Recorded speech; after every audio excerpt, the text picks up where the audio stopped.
नमस्कार, मैं doctor Nupur Gosai, school of open learning, university of Delhi से।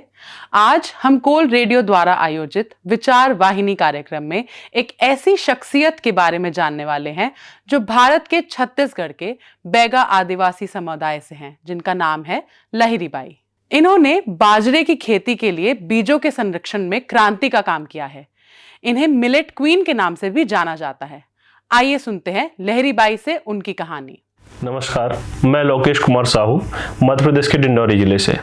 आज हमारे बीच में है भारत की बाजरा रानी मिलेट्स क्वीन सुश्री लहरी बाई, जिन्होंने आज मिलेट्स को इतने आगे तक प्रोत्साहित किया है, सीड बैंक बना करके, बीज बैंक बना करके लोगों के बीच में मिलेट्स पहुंचाने का काम किया है, जिन्हें राष्ट्रीय पादप पुरस्कार, जीनोम पादप पुरस्कार राष्ट्रपति के द्वारा प्राप्त हुआ है।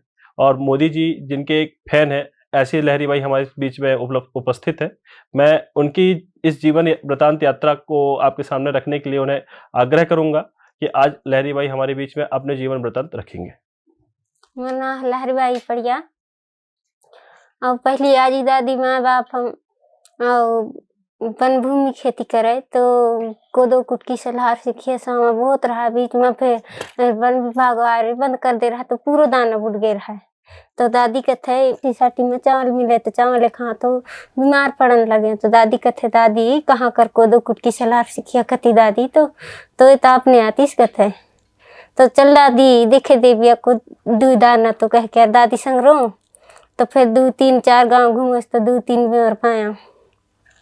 तो उन्हीं में आखी डूठी बाल दाना दाना इतनी लोंदी लोंदी धर के आराम रहा आन के और खूब दिन बोया खुद खेती करें और फिर ज्यादा उत्पादन कर लें ताखर बात बीज बैंक बनाया। लहरी बाई का कहना है कि जब इन्होंने खेती की शुरुआत की तो शुरुआत की बात हम करते हैं तो इनके जो दादाजी थे और दादी थी, उस जनरेशन के लोग वहाँ पर खेती करते थे जो फॉरेस्ट की जमीन थी, वन भूमि थी। किंतु धीरे धीरे फॉरेस्ट ने उनसे उनकी जमीन छीन ली और वहाँ पे खेती होना पूरी तरह से बंद हो गई।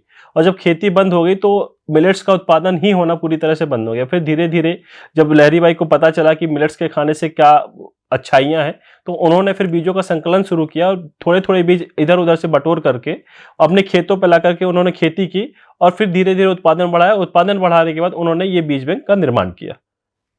मैं ऐसी सोचा कि बैगा आदिवासी तो पूरा गरीब हैं।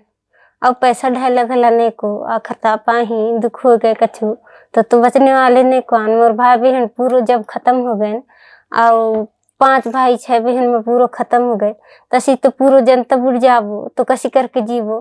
पूरा बैगा आदिवासी संग तो पैसे ढेलने को ईदान नहीं बची तो नहीं बचल कह के शुरुआत करें। फिर लहरी बाई जी का कहना है कि ये इनके 11 भाई बहन थे जो अब इस दुनिया में नहीं है। उसका सबसे बड़ा कारण इनका मानना है कि लोगों ने चावल का उपयोग बाकी अन्य चीज़ों का उपयोग कर दिया था मिलेट्स को छोड़ करके।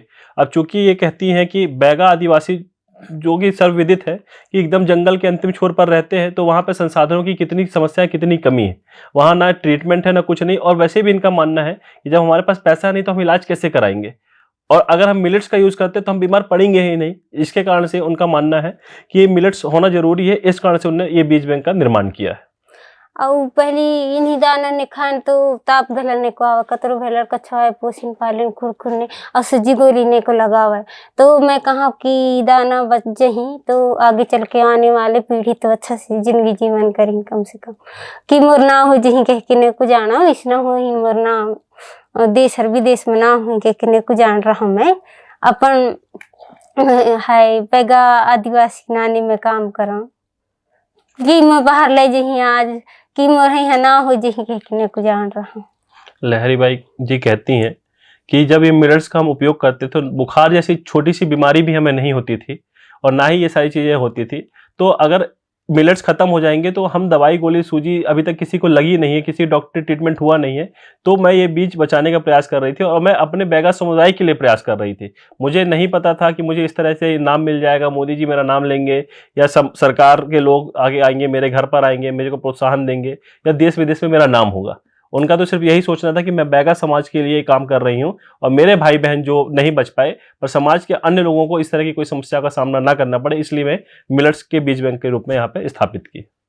फिर आज मैं दिल्ली में आके खला बहुत अच्छा लागते नान बड़े संग मिलके जी, उनका कहना है कि दिल्ली में यहाँ आई, अलग अलग तरह के लोग मिले, छोटे लोग मिले, बड़े लोग मिले, प्रशासनिक लोग मिले, बाकी सब मिले, तो बहुत अच्छा लग रहा है कि एक परिवार के नाते यहाँ भी लोग उनको उतना सम्मान दे रहे हैं। और फिर रहा ताकतवर दाना किसी भी तरीका से फैलाने पड़ी और गांव गांव बीज बैंक बनावे, दूसरे लहरीबाई बने तो ये ताकतवर दाना ये खूब फैला सकन। इनका कहना है कि मिलेट्स सिर्फ एक जगह तक सीमित ना रह जाए, लहरीबाई सिर्फ एक ही लहरीबाई ना रह जाए, इस देश के अंदर सैकड़ों लहरीबाई बने, वो भी मिलेट्स का यूज़ करें, मिलेट्स को बचाएं, मिलेट्स को संरक्षित करने का काम करें। क्योंकि जिस तरह से ये हमारा मिलेट्स ईयर है, तो मिलेट्स ईयर तक ही ये मिलेट्स ना सीमित रह जाए।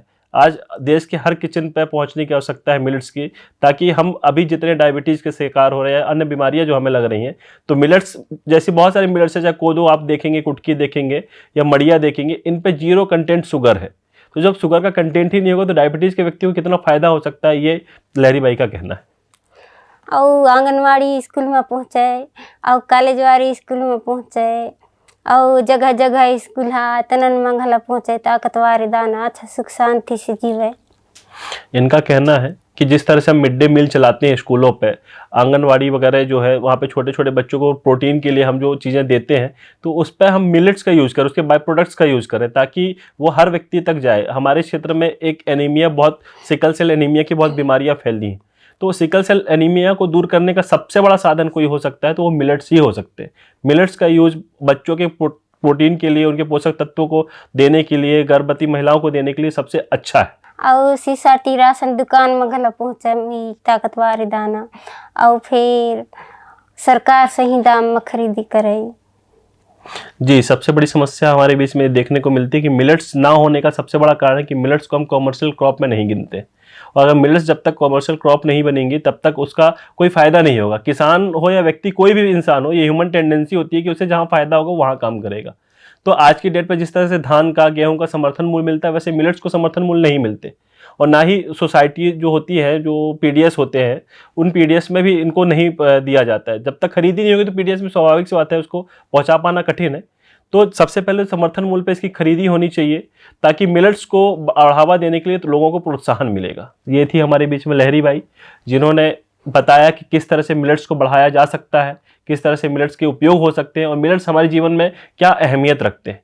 मिलेट्स सिर्फ नाम के मिलेट्स ना रह जाए, उन्हें पूरे देश के अंदर, हर किचन के अंदर और हर व्यक्ति के स्वास्थ्य में कैसे लाभ मिले, इसके लिए लहरीबाई काम कर रही हैं। और लहरीबाई है लोगों से आशा करती हैं कि सिर्फ एक लहरीबाई तक ये मिलेट्स ना सीमित रह जाए, ये हर घर से एक लहरीबाई निकले, और देश के अंदर जिस तरह से गेहूं चावल की उपयोगिता है उस तरह से मिलेट्स की उपयोगिता हो।